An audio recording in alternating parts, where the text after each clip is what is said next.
गेनी ससुरावा में खेलेला होलिया कैसे रंगैलौ छौरी नए नए चोलिया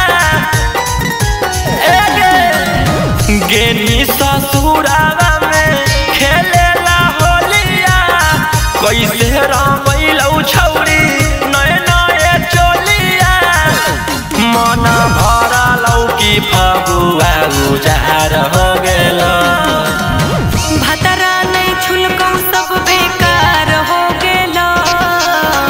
देवरा डलल कौत पार हो गेल चीजवा पर हमर छोड़ा मार हो गेल देवरा डलल कौआर पार हो गेल देवरा डलल भतरा नहीं छुलकौ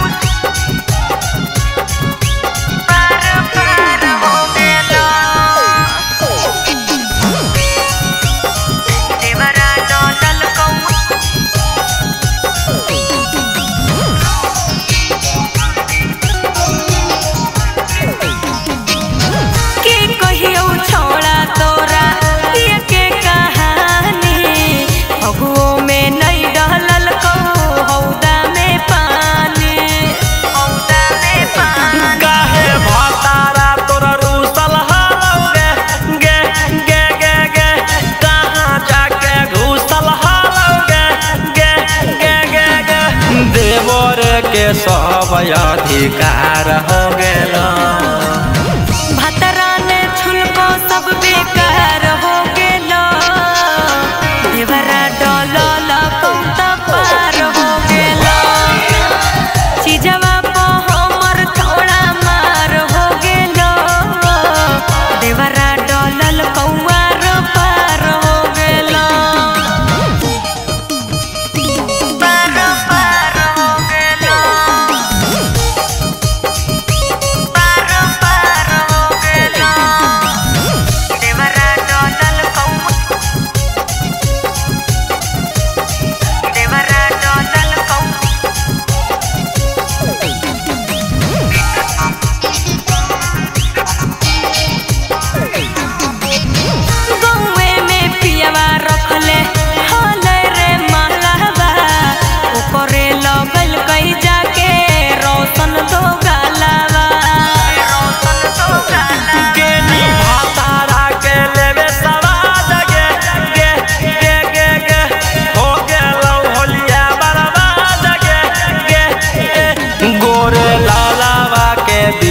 पत सवार हो गेल।